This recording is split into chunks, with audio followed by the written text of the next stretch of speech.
Hello, my beautiful souls. Welcome sa ating tarot reading sessions. Keep in mind, general reading po ito. Maaaring mag-resonate, maaaring hindi. Kunin niyo na lang po kung para sa inyo and leave the rest. Maaaring mag-shift ang energies or magkabaliktad ang sitwasyon. Kaya kayo na pong bahala kung saan kayo nakalugar sa reading natin. So, let's see.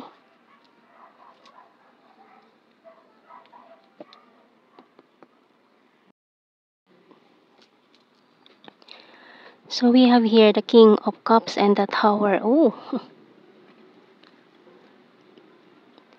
The Page of Wands.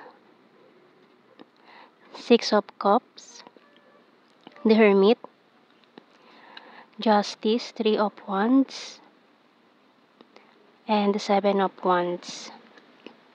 Bottom card natin, Five of Swords.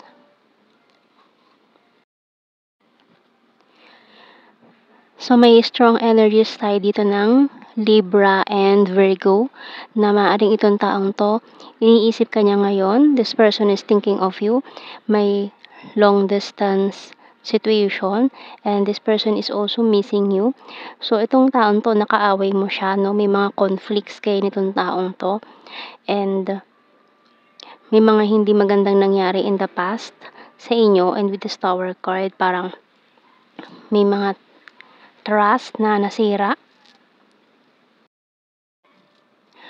So, tingnan natin. Kasi gusto niya makipagbati sa'yo ngayon pero wala pa siyang ginagawang move kasi malayo pa kayo sa isa't isa. Pero this person is planning to have this conversation or first move.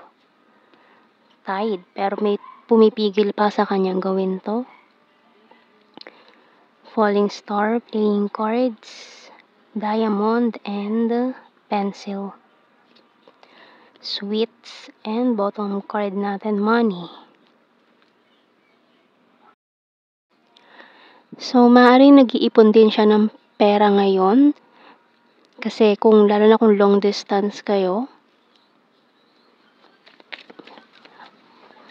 para makita ka or makausap ka personally. Kasi gusto niya personally humingi ng tawad sa'yo. I love you unconditionally. I want to be more than friends. So for some of you, it's a friend na parang may romantic kayo nitong taong to. Pero kumbaga friends kayo pero sobrang close na akala ng mga tao is may relasyon. I'm starting to understand our connection. The timing just wasn't right for us. Maaaring nag-confess siya sa'yo or may umamin pero dahil ayaw masira yung friendship, hindi tinanggap. Pero after this ng pagtatalo nyo, itong conflicts na mga nangyaring to, and na-realize niya after hermit mode na gusto niyang gumawa ng move. Ayan, I don't react when people mention you. I'm grateful for the spiritual lesson. I wish things could be different. It's time for me to heal now. I want you.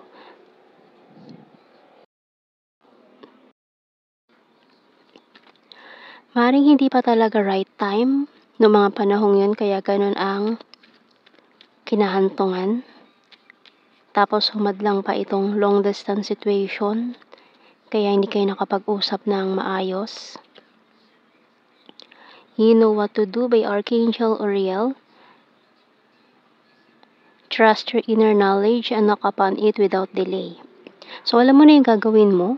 Parang nakapagplano ka na rin about dito.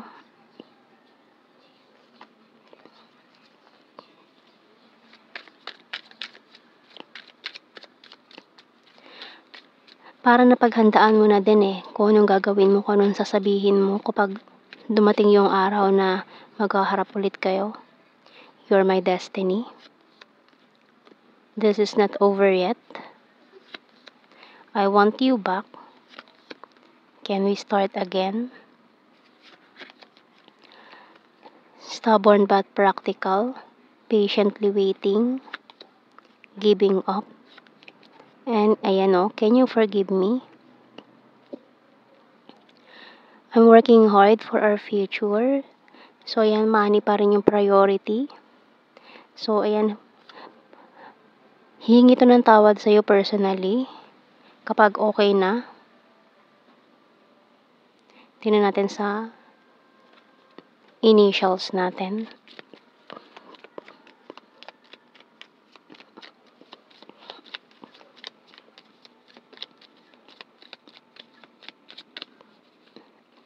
XEV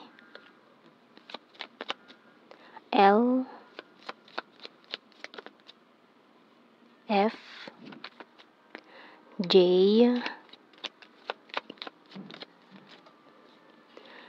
Y and C.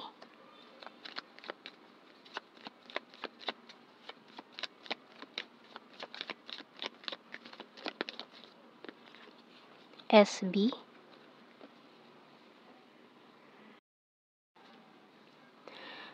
Bottom card natin, A.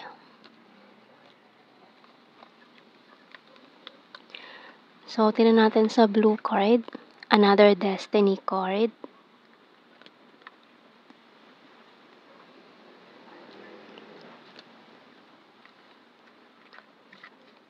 Prophecy pa. And mirroring.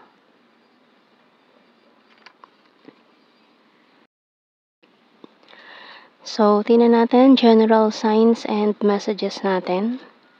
Virgo. Perfect smile. Scorpio. Attractive.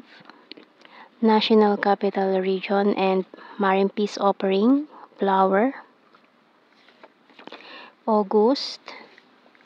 So, kailangan pa ng mahabang pasensya. Aries. Need more signs. June, soulmate, popular, city, twin flame for some of you, North PH, chaser, quiet person, caring, flower farm, number 1, and creepy stalker. So, nag-i-stalk siya ngayon. Planning. Ay, may mga pinaplano siya. So, yan ang ating reading. Thank you for watching. Take care and God bless. See you in our next reading, guys. Bye-bye.